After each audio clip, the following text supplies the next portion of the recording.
Did you know there is a disease that can kill you in as little as 5 days? A disease so severe that you would not be able to do something as simple as drink a glass of water. Today, we're talking about the medical horror that is rabies. That's right.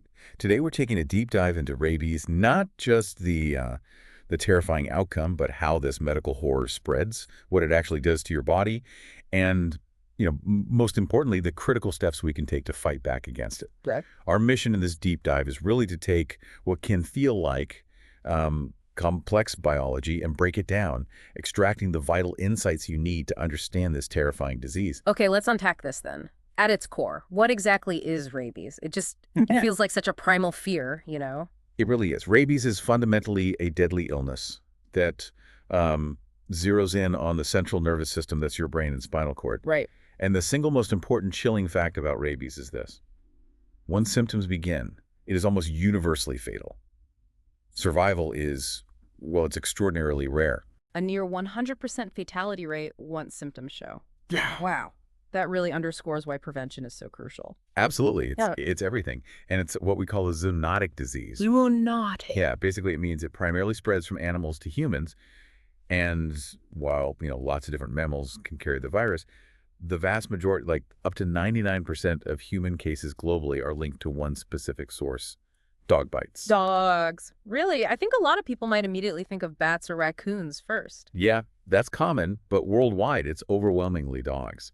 So what's actually causing this devastation inside the body? Right. What is it? The culprit is the rabies virus itself, RABV. Under a microscope, it has a very distinctive shape, often described as sort of rod-like or bullet-shaped. Huh. What makes this virus so dangerous is that it's neurotropic. It's a bit technical, but it just means it has this powerful preference for infecting nerve tissue. It actively seeks out and targets your nervous system. It actively hunts for nerves, like specifically. It does. Once the virus enters the body, usually through a bite, right? It doesn't just float around randomly. It finds the nearest nerve endings and begins this directed journey. A journey. Yeah, it travels along those nerves, using them like highways, heading straight towards the brain and spinal cord. This specific route is part of why it's such a medical horror. It lets the virus initially sneak past a lot of the body's standard immune defenses. Okay, so it has this sneaky way in.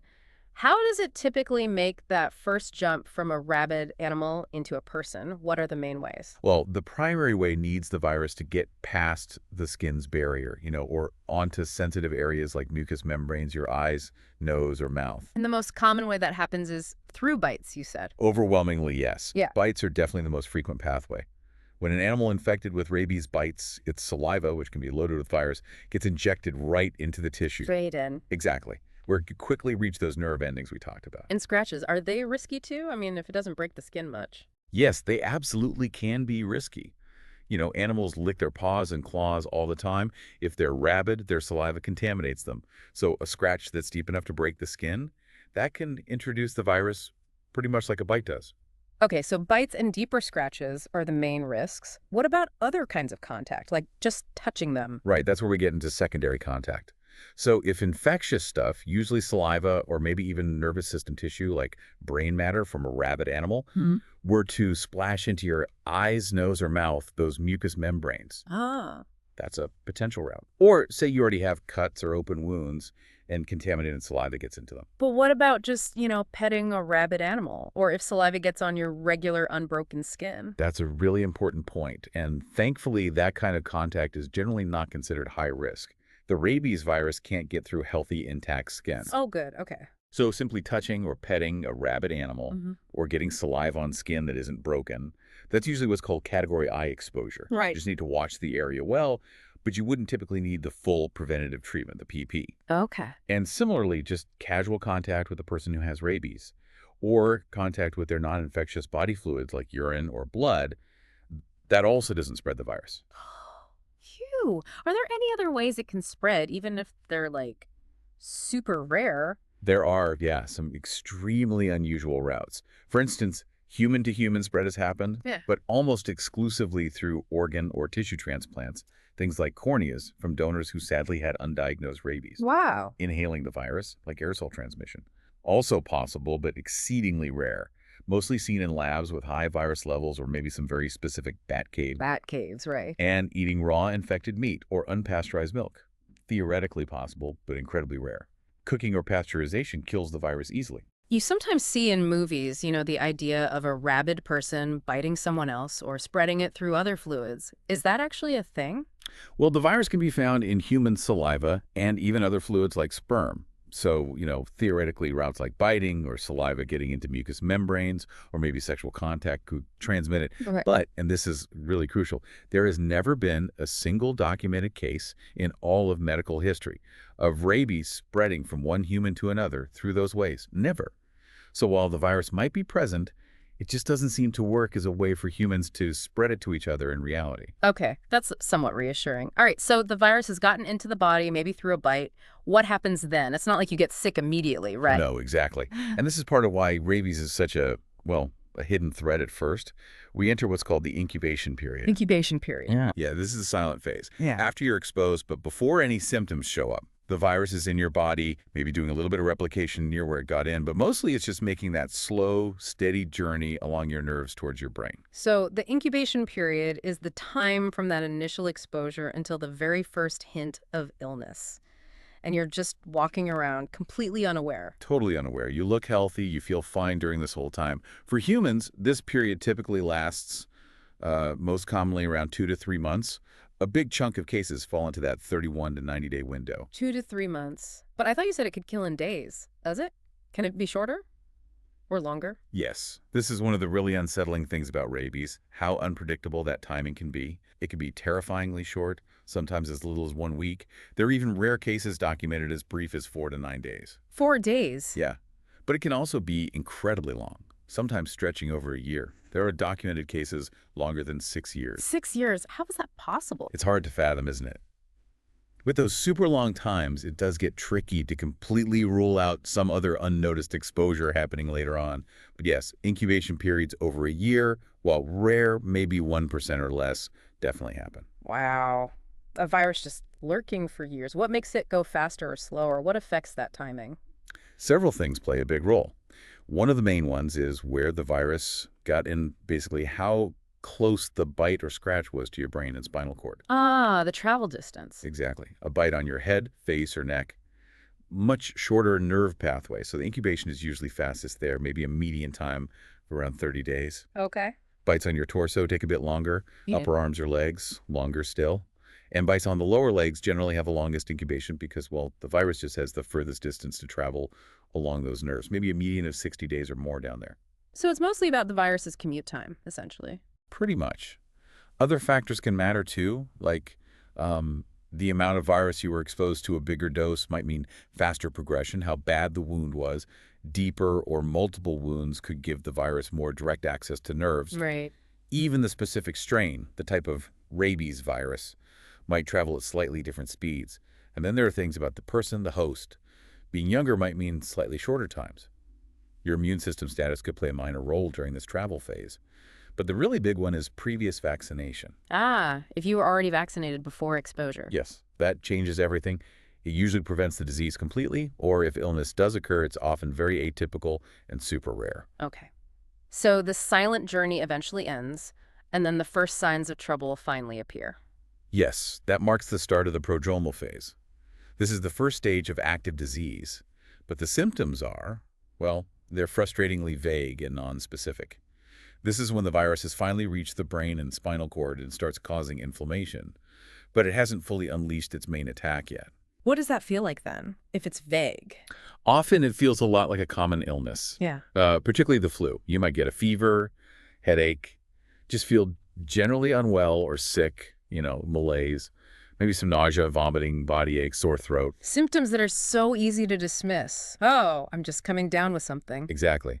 But there can also be early psychological or behavioral changes too, like increased anxiety, nervousness, irritability, maybe restlessness, sometimes even depression or this weird feeling of like impending doom. Some people become more sensitive to light, photophobia, or sound. Other early things can be more saliva, watery eyes, sweating, maybe changes in muscle tone, dilated pupils. Still sounds like it could be a lot of things. Is there anything in this early phase that really points specifically towards rabies? Yes, and this is probably the most crucial and often missed early clue for this particular medical horror. Mm. A really characteristic sign reported by like up to 80% of patients is an abnormal sensation right at the site of the original wound. The wound, even if it healed ages ago. Even if it healed completely, yes. Yeah. People describe it differently, like tingling, prickling, sometimes a burning feeling, itching, actual pain, numbness, or just general discomfort, right there where the bite or scratch happened. So the spot where it all began suddenly starts feeling weird. Precisely. The thinking is it's the virus either irritating the local nerve endings there or maybe irritating the part of the brain or spinal cord connected to that spot as it really starts to settle in. Okay. So having those strange sensations at an old healed wound site combined with those flu-like feelings where the mood changes, that should be a massive red flag for rabies, especially if there's any memory, no matter how long ago, of contact with an animal. How long does this initial sort of deceptive phase last? It's usually pretty short, typically lasts anywhere from 2 to 10 days, often just 2 to 4 days. Not long at all. No. And because it's so short and the symptoms are so general, this phase is very easily missed, especially if the animal exposure wasn't obvious or happened months or even years before. And once this prodromal phase ends, the disease rapidly progresses into the acute stage. This is where it gets really bad, right? The virus actively attacking the brain? Yes. Once the rabies virus is properly established in the central nervous system, it starts multiplying very, very rapidly. This doesn't always kill the nerve cells right away, but it causes severe inflammation that's encephalitis in the brain, myelitis in the spinal cord, and this inflammation profoundly messes up how nerve cells function and talk to each other. Are there specific parts of the brain that get hit the hardest? Yeah, the virus tends to concentrate in areas that are absolute vital for basic functions. Places like the brainstem, which controls breathing and heart rate, are heavily affected. Also, deep brain structures like the basal ganglia, hypothalamy, hippocampus, areas involved in movement, regulating body functions, memory. Evidence of the infection is usually highest in these spots. And remember how we said the virus traveled relatively slowly to the brain along the nerves, maybe 12, 24 millimeters a day? Right, the slow commute. Well, once it's inside the brain and spinal cord, it can spread internally much, much faster, potentially 200 to 400 millimeters per day. This rapid internal spread is what causes that swift, devastating decline you see clinically. So it invades the brain, multiplies like crazy, and then does it spread outwards again? It does, exactly. After replicating like mad in the brain, the virus then travels back out along different nerve pathways to other parts of the body. And the most critical place it goes, the salivary glands. Ah, of course. So it can get back into saliva to be transmitted again, completing Yeah. the cycle. Precisely. It infects the salivary glands, especially in animals like dogs, leading to really high concentrations of virus in their saliva. That's what makes the bite infectious. Oh, And crucially in animals, this shedding of virus in the saliva can actually start a few days before the animal even looks sick. oh, wow. The virus can also end up in other places like adrenal glands or the heart, but for spreading the disease, the salivary glands are key. Okay, so the virus has taken over the brain, it's spreading back out. What happens when the acute disease phase really hits? This must be where the true medical horror becomes visible. Yes, absolutely. This is when the symptoms become severe, unmistakable, and truly terrifying. Once the virus is fully rampaging in the CNS, the disease typically shows up in one of two main forms. About 80% of cases are the more dramatic, agitated form we call furious rabies. Furious rabies. Yeah, the name kind of says it all. It really does. It's characterized by hyperactivity, excitability, agitation. People become extremely restless. They have uncontrolled movements. They're irritable, and they can even become aggressive, sometimes attempting to bite. Oh my goodness. There's often profound confusion, delirium, hallucinations, terrible nightmares, inability to sleep, loss of coordination. And this is where that infamous, horrifying symptom comes in, right? Hydrophobia, fear of water. Yes, hydrophobia. But it's so important to understand what this actually is. It is not a psychological fear of water like being afraid of swimming. It's a direct physical symptom. Okay. What is it then?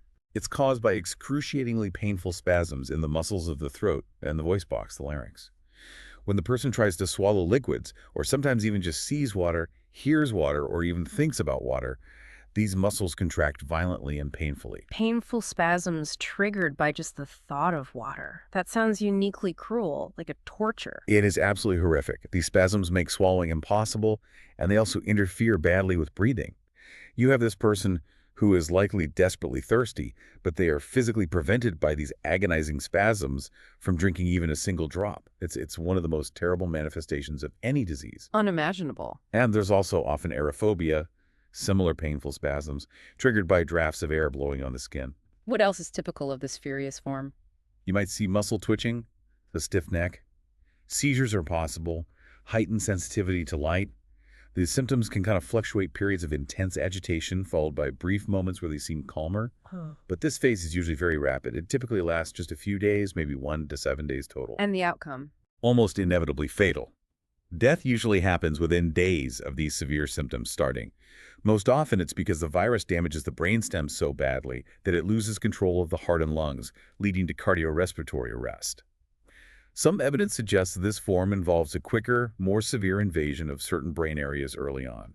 Okay, so that's the furious form, the majority of cases, about 80%. What about the other 20%? That other form is known as paralytic rabies. Sometimes it's called dumb rabies, though that's maybe less descriptive.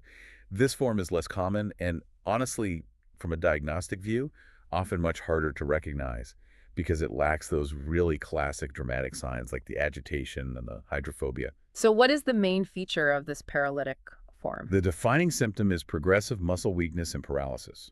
It often starts at or near where the person was bitten or scratched, and then it gradually spreads upwards through the body.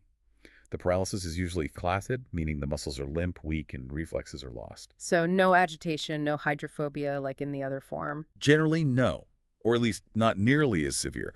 Early on, they might have had the fever, headache, maybe those weird sensations at the wound site, kind of like the prodromal phase. Some people get back pain too.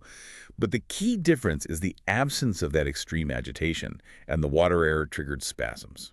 How does this form progress then if it's not furious? It's usually less dramatic on the surface and often follows a slightly slower, longer course than the furious form. It might last up to a month in some cases, although the average time to death is still quite short, maybe around 8 to 11 days after symptoms start.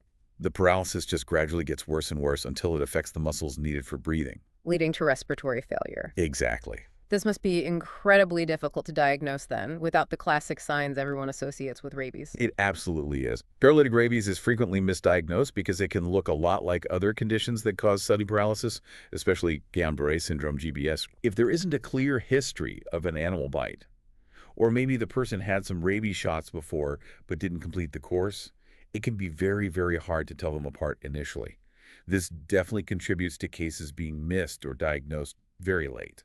Do we have any idea why someone gets one form versus the other, furious versus paralytic?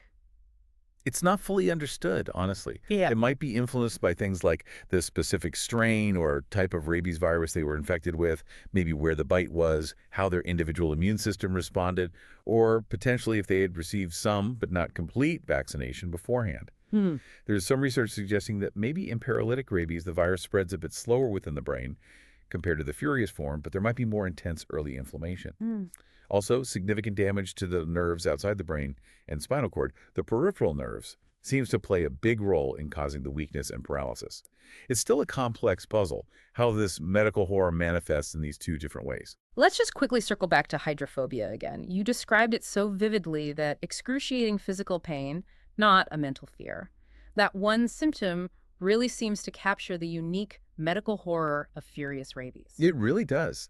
It's worth hammering home that this is a terrifying physical reality, pretty much unique to furious rabies in humans. It's a direct result of the virus destroying cells in the brainstem, the part of the brain that controls basic life functions like swallowing and breathing.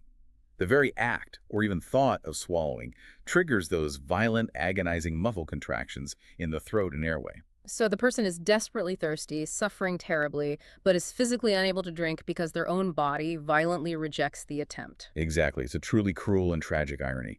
And some scientists even theorize that this inability to swallow the extra saliva the virus causes might actually help the virus spread by letting virus build up in the mouth, ready for a potential bite. Grim logic.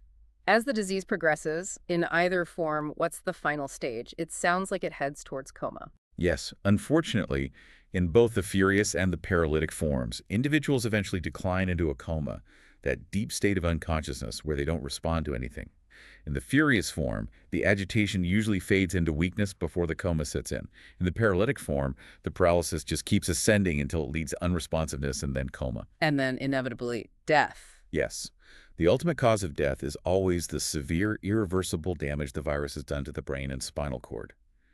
In furious rabies, as we said, it's most often cardiorespiratory arrest of the brainstem, failing to control the heart and lungs.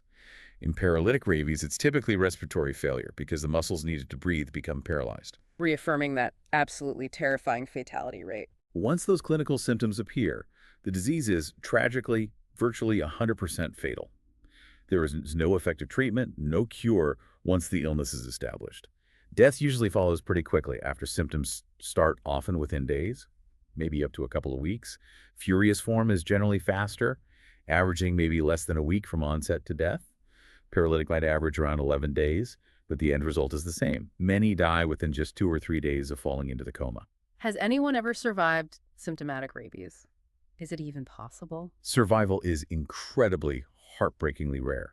We're talking fewer than 20 documented cases in the entire world in all of history where someone has survived the full-blown disease. Wow, less than 20.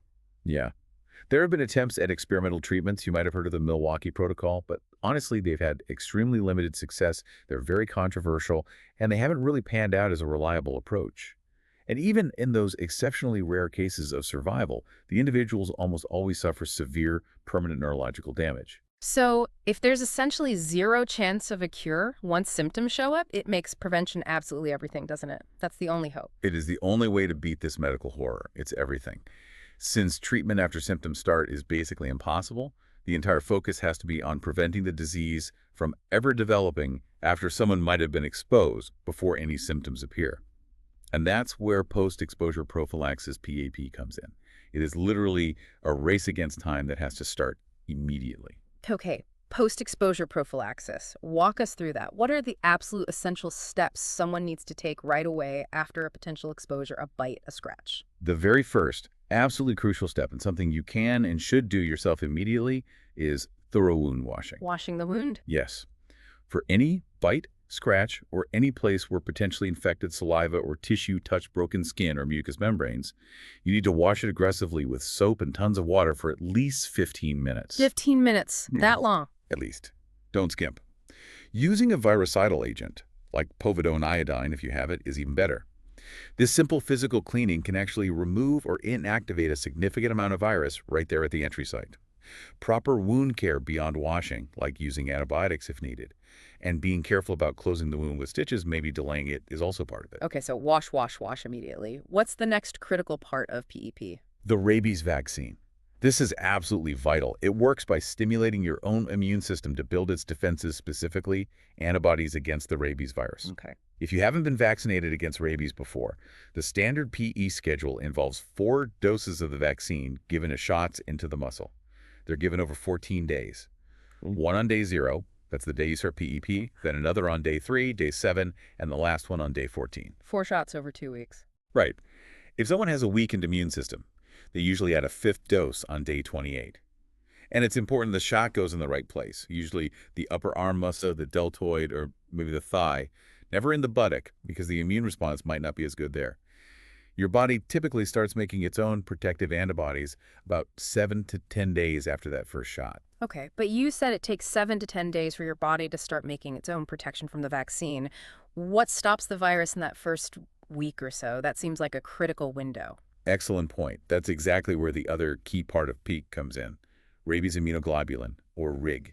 Sometimes now we also use things called monoclonal antibodies, which do a similar job. RIG provides immediate, ready-made antibodies. The reinforcements. Exactly. Think of them like borrowed soldiers delivered right to the scene to start neutralizing the virus immediately, before your own body has had time to build up enough of its own antibodies from the vaccine. It bridges that gap. And how is this RIG given? Is it another shot? It is, but how it's given is really specific and important. The most crucial part is to infiltrate as much of the RIG dose as possible directly into and all around the wound itself. This is done on day 0, ideally at the same time you get your first vaccine dose. Right into the wound? Yep. Any leftover RIG that couldn't fit around the wound is then given as a regular intramuscular injection somewhere else, like in a different arm or leg from where you got the vaccine. You absolutely can't give the vaccine and RIG in the same spot or mix them in the same syringe. Okay. And here's a key thing. If you have been previously vaccinated against rabies, like if you got pre-exposure shots because you work with animals, you generally do not need the rig if you get exposed later. Your immune system is already primed. It will respond much faster within days just to the booster vaccine doses alone. Got it.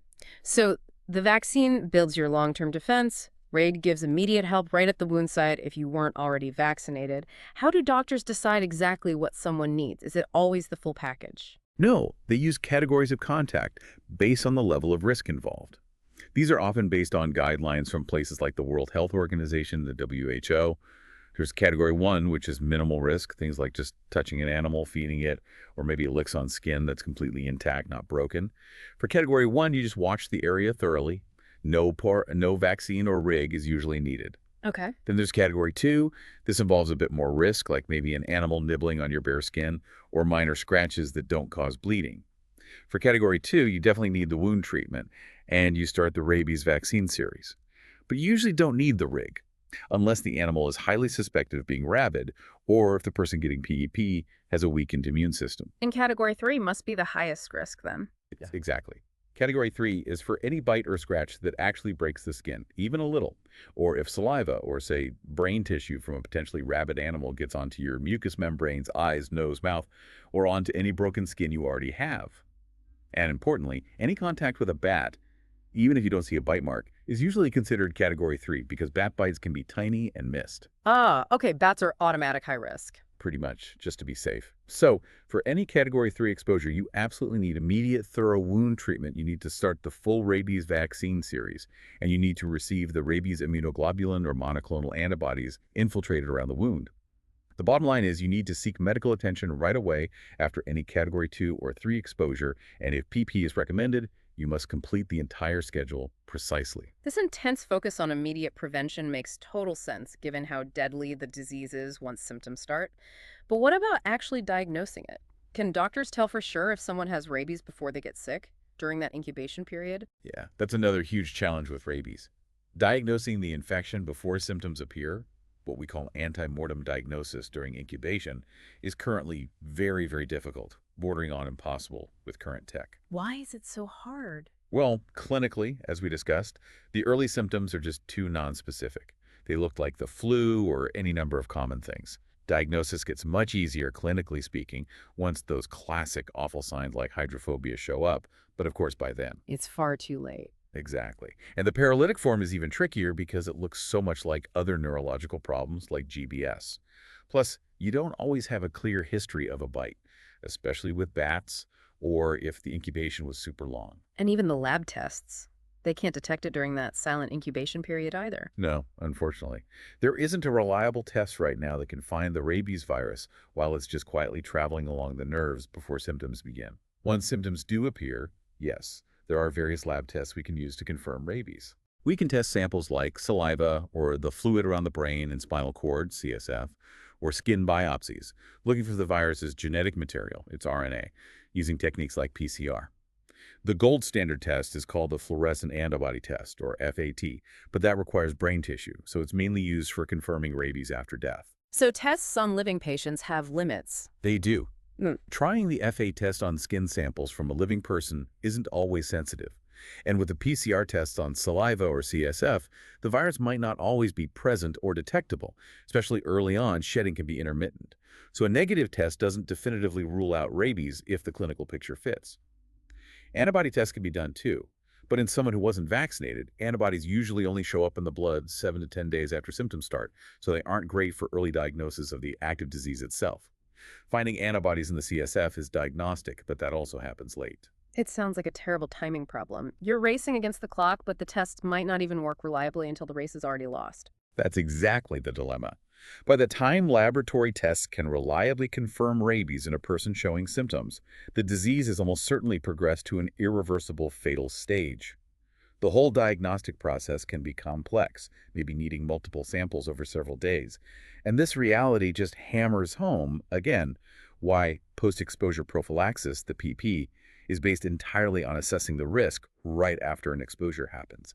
You cannot wait for symptoms or a lab confirmation. Prevention is the only strategy that works against this medical horror. It really is. Isn't it chilling to think how a disease so devastating, moving with such silent purpose through the nervous system, can be stopped cold by simple actions taken at the right time? It's a powerful reminder that sometimes the most vital race against a medical horror happens before you even know it's begun. Thank you for joining us in another episode. Please subscribe for more medical horrors and have yourself a nice